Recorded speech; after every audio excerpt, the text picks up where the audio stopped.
Most of the time when Sonic fans or Sonic tubers refer to eras in Sonic, they usually refer to the overall reception of Sonic as a whole during the era they're referring to. The Dark Age term was spawned from the negative reception of Shadow the Hedgehog in games leading up to Sonic Colors, where this term, Meta Era, comes from, all the way until Sonic Forces. The Meta Era term has always kinda bothered me, because Sonic has always been meta, both inside the games and out. They've just become way less subtle about it over time. By meta, I mean the actual definition, self-referential. If the era of Sonic in the 2010s is the meta era, then how do you explain this? I'm out of here! This, that, and this, or even this, calling back to those Chow in Space posters of years prior in Sonic Generations. I don't know. I just think the term should just be closer to what's actually in each game, like referring to each game and their gameplay style instead of what's reflected in external mediums. For example, the Classic Era has Classic Sonic with classic gameplay or gameplay styles derivative of it, apart from more questionable entries then. The Adventure Era has adventure gameplay or styles derivative of what was initially present in the adventure games up until Sonic 06, when the boost was introduced in the 3D games. Then after 06 they went full boost mode and stuck to it, until Sonic Forces and debatably Frontiers, but that's technically the new gameplay style, Open Zone, where Sonic goes through a bunch of different areas with grind rails and regular floors with platforming that had the boost present, but it's been heavily nerfed even with all the upgrades. Instead, people refer to these games as Dark Ages and Golden Ages and whatnot, because they just go with whatever was the era people claimed it was in the fandom before, or might have forgot to highlight other aspects of Sonic mediums that are just as meta, if not more than, in the 2010s at the time of writing the script. I'm just trying to say maybe we should refer to the eras of the games with what content is present in the games outside of Sonic as a whole, because Sonic as a whole is really hard to come up with just one term for an era due to external mediums possibly conflicting with claims about the games.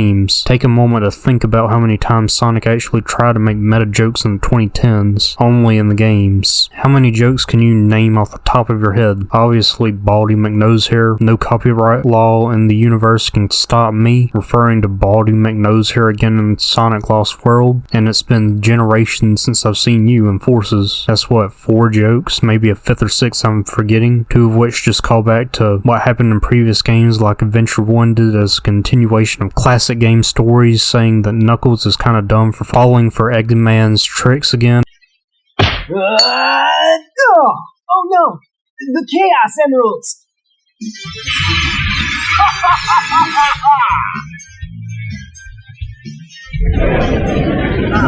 Eggman! Oh! Like taking candy from a baby!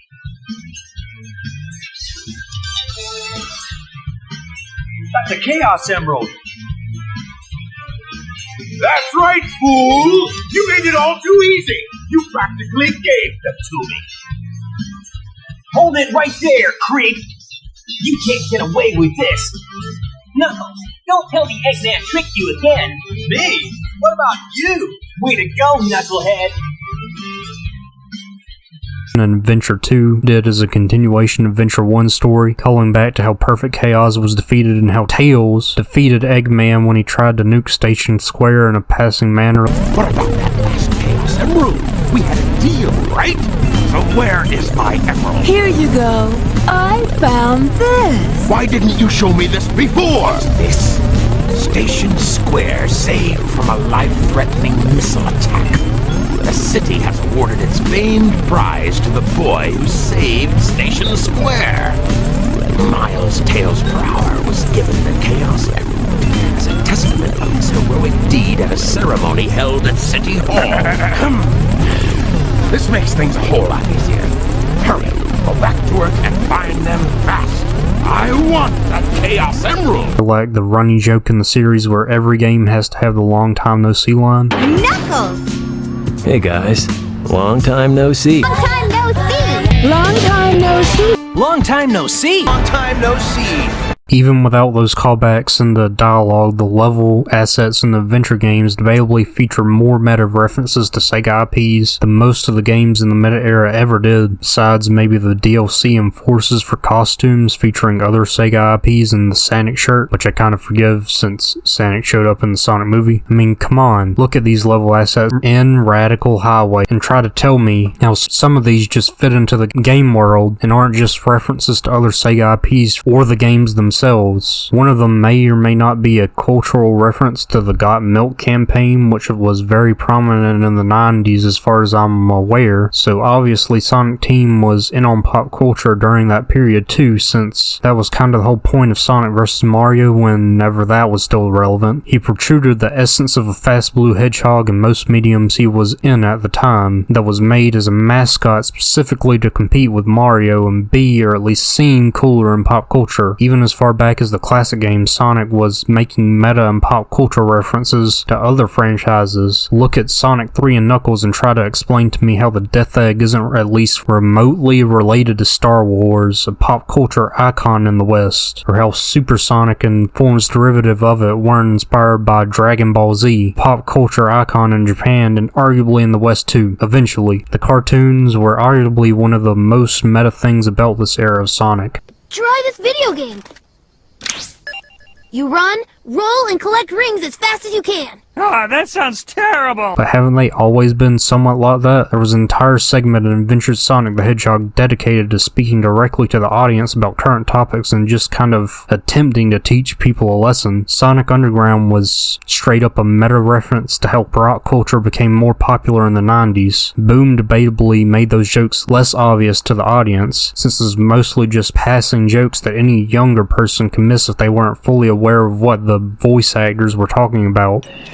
Coming in for a hard landing, Tails. You got me covered? Roger. Who's Roger? He's talking to me. Thanks, buddy. Really, the most meta thing about this era was the Sonic social media, but like, the social media forming parasocial bonds with a nameless or corporate entity through memes, and at the very least acting like they're in the know with what the fans want in an effort to make them seem more relatable to their consumers or viewers. In the case of platforms like YouTube, is kind of the whole point of social media for a brand. So I don't see how pointing to the social media makes the 2010s the meta era either, because social media can always end up having some form of meta humor if you let it, especially with a series that's been going on for over 30 years by now. Regardless of what you think about the whole meta era debacle, you've got to admit that there's more than one instance of Sonic being meta before the meta era supposedly started, both in external and internal mediums. And yes, this means before the idea of a Sonic social media account ever existed. Be clear, this is mostly about what meta actually means for Sonic, and I'm not saying that things couldn't have been handled better during this era. If you got the impression that I don't dislike how the stories were handled in 2010s because this video is in direct response to a video that happened to be directly related to how the stories were handled in 2010s, that was not what I was trying to imply, because I know Sonic stories have been handled better before in the games preceding the 2010s. And I know one of the main disappointments of the supposed meta era were the stories and environments in the games. And it just sucks that one of my favorite games in the franchise happened to give Sega the wrong impression about what people want from Sonic. Instead of new environments with an okay story and great level design, they decided to put way too many old environments into the games after Generations came out, seemingly forgetting why people like those environments and levels in the first place, which is a problem that is still arguably unresolved even with the release of Frontiers. But nostalgia isn't necessarily supposed to be meta, doesn't mean it can't be though, and if it really was supposed to be meta, then I feel like they would have gotten rid of nostalgia pandering by now, considering that Frontiers is one of the only games that I can recall that mostly had completely original level assets, since I started playing the games that didn't even come out in the 2010s, because I didn't play Colors when I could have, since my parents thought Sonic was just a cartoon and had no games when I still had a Wii. Either that or they just didn't want to buy me Sonic games back then, but I digress. I don't really know if it can even be considered nostalgia at this point either, considering that Green Hill and Chemical Plant have been in almost every single game in some form or another since Generations. I I sure as hell don't feel a longing sensation for environments from the past because they never left from the time I joined the fandom up until now. I don't know who is holding Sega nondescript, suspiciously shaped banana point and telling them that they can't have any completely original games. And by completely original, I don't necessarily mean to the point where Sega and Sonic Team ignore Sonic's past completely, both because they're clearly unwilling to do that, and because that would be contradictory to the point of the video. By original, I mean potentially using Sonic's past aesthetics and level design in new and innovative ways, like Adventure 1 did with enemies like the fire enemy that bounced you up from Sonic 2 in Hilltop Zone and the spiky enemy in Sonic 1 from Starlight Zone, combination enemy in Red Mountain, instead of what they did with Cyberspace, because it clearly is not new or innovative in any way besides the way Sonic controls. At least if they continue to use old aesthetics. But I want them to stop as much as the Adventure era fans of the early to mid and late 2000s want them to stop too. Sorry, mini ran over. The point of the video is to rectify an issue that's been plaguing the fandom since the release of Jay's Reviews video explaining why modern Sonic stories suck, which obviously I've said I kinda agree with, but in this video Jay's Reviews also said the term meta era in reference to how characters over-explain jokes in Sonic Colors up until Sonic Forces. And I understand the sentiment, but don't really see how that's supposed to be meta. Meta means self-referential, and the meta references in Sonic Frontiers and meta references in games prior to Sonic Frontiers made the whole Sonic world feel more alive and cohesive, at least to me, with all the meta references to previous games. So I don't see meta references as a bad thing in Sonic, considering it was an integral part of building up the world of Sonic until Sonic Colors came out, or debatably Unleashed. Instead of calling it the meta era, I think we should call it the boost era, because that's one of the most consistent things about the 2010s. Boost, or styles derivative of it, were present in every modern Sonic game that came out during the 2010s, and that's why I'll consider it the boost era from now on, which should have been the obvious term for the era, but apparently isn't to a lot of people in the Sonic community, considering that so many people, even ones who like the boost formula, have just accepted that people who are going to call this era of Sonic the meta era instead of something not spawned off of ridiculing it like the boost era. Even people who have said they disagree with calling it that seemingly couldn't come up with this idea. It's time to rename the meta era to the childish era, because the era debate has been so divisive for the past few years in the Sonic community that people have attempted to retroactively change history and act like Sonic 06 didn't almost kill the franchise as we know it, when it very well could have, trying to say the Adventure era was the Shonen era, which could really be applied to all eras of Sonic, because the definition of Shonen is a term that can refer to various mediums aimed at appealing to younger male audiences, which I would argue is the case with every medium Sonic's ever been in, really, even with bad dialogue in the games from the 2010s compared to what's in the Adventure era, or even now, the Open Zone era. And yes, I count the Dark Ages the Adventure era because most of the games still mostly had gameplay styles similar to or derivative of the Adventure games until the first storybook game came out. Now, I'm not denying the tonal shift changed from later teens to much younger teen males in the games with Sonic Colors, but definitely still have that target demographic in mind, albeit for the much younger generation, at least with the mainline games, because although Sonic Boom attempted to target an older audience, I think we all saw how miserably it performed, but every story in the game still had male audiences in mind during the 2010s, with jokes like this that may or may not have gotten a chuckle out of someone in Sonic Lost World.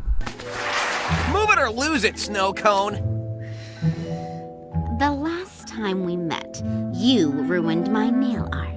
Now I have to reapply a whole new coat. Oh my gosh, are you serious? I am so sorry. Oh, well, in that case... Oh no, what I meant to say is, I'm so sorry that you have nothing more important to do in life.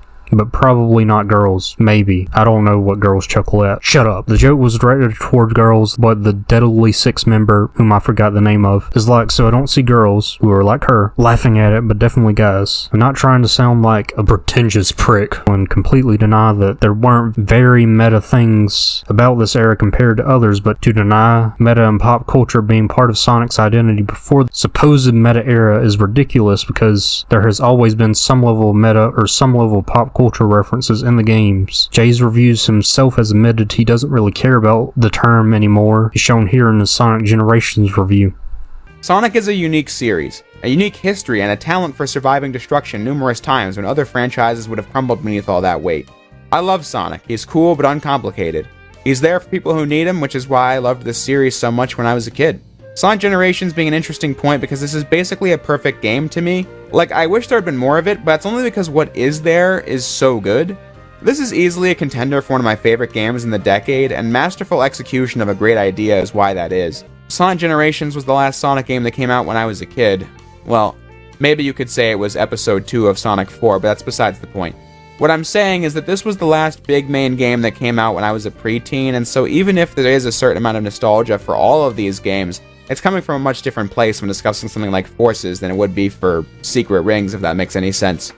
I think that has an effect because I'm imagining that the nostalgia is part of why I'm ready to just let go of that meta-era bashing philosophy. But on that same note, I really do feel differently about the subject than I used to. For example, I didn't talk much about the voice acting because I don't want to bash real people doing honest work. It doesn't feel good to look back on given how much time I've spent doing that in older videos. I also just feel like Sonic doesn't belong to me, you know? I dropped the "was distinctive" thing from the title of this retrospective because, like I said, Sonic doesn't belong to me, so I can't just say it stopped being a distinctive series after 06. I mean, on the one hand, I had that idea because the back half of this series' life was spent avoiding 06's issues, but hell, this video shows that's not entirely true anyway. But on the other hand, the fact that this series survived past 06 to begin with also says a lot about its staying power, which is plenty distinctive on its own merits.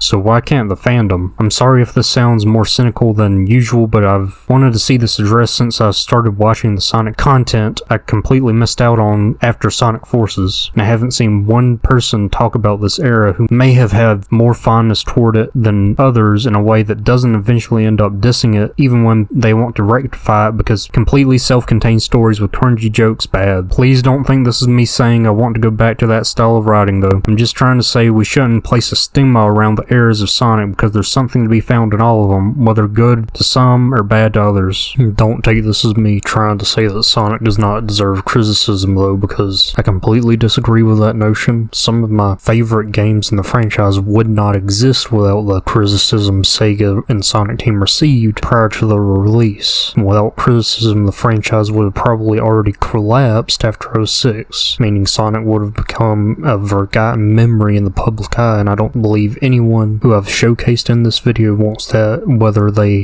hated the direction of the series, hated the fanbase, or loved either of those two things. I think everyone in the fanbase could agree that they only want the best for the Blue Blur, myself included.